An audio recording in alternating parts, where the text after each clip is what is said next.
Let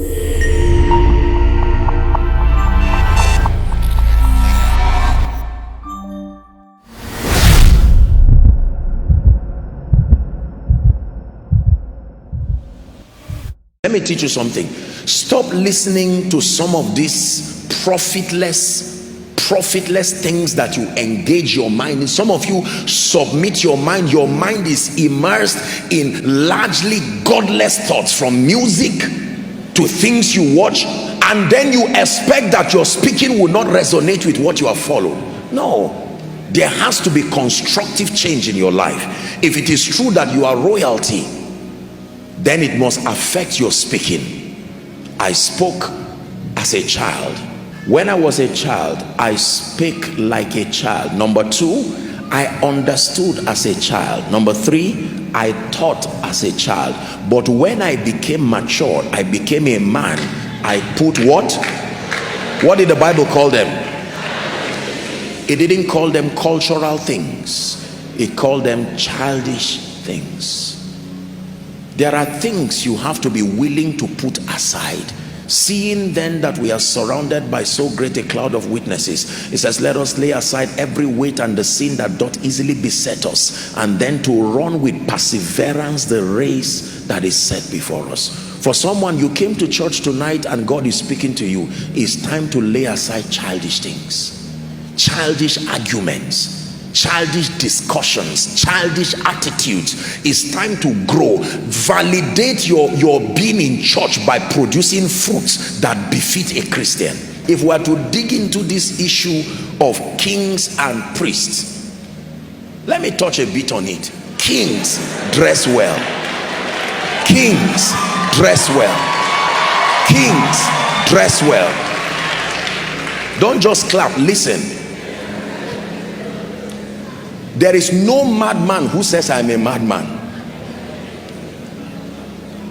The first way you know a madman is by his behavior and by his apparel.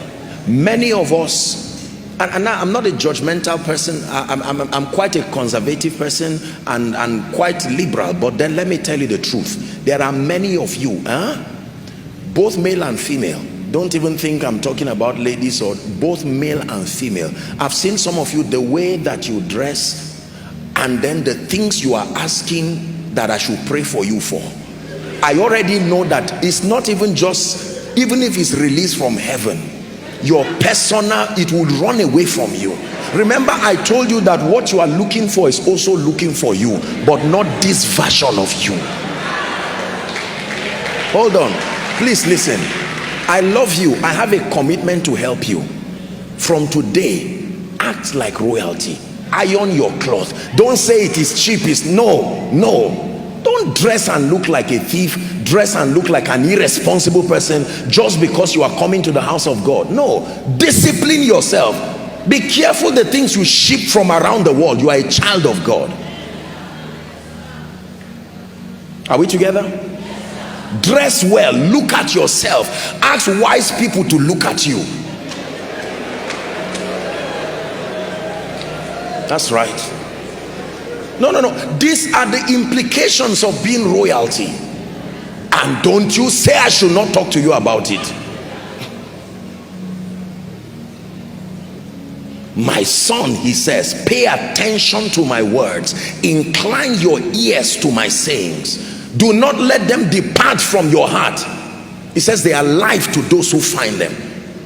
Some of you, this is what you need to change in your life. Even if God gives you 1 million, you will spend it on riotous living, and you will not invest in the things that are consistent with royalty. The shoe might be cheap, polish it. If you are leaving your hair, comb it, look nice, look smart. Don't look like somebody who is not going anywhere. And don't say it does not matter. Are we together?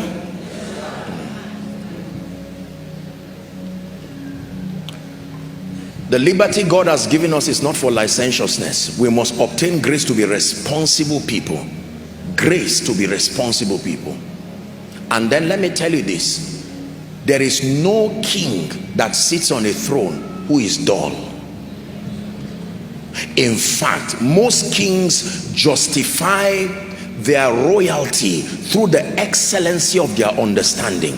That means if it is true that you are royalty, it's time to re-edit your thinking, your concept, and be rich unto God, full of spiritual understanding. Hallelujah.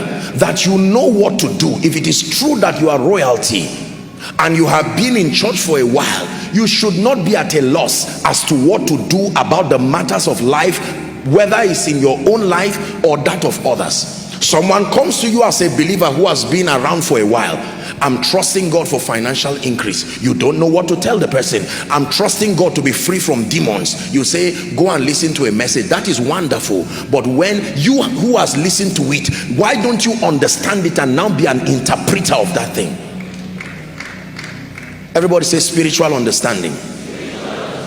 Yes, sir.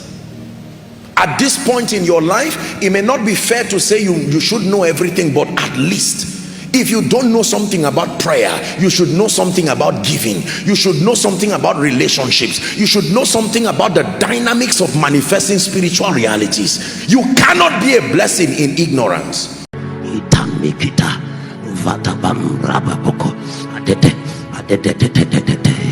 I will not end like this. No.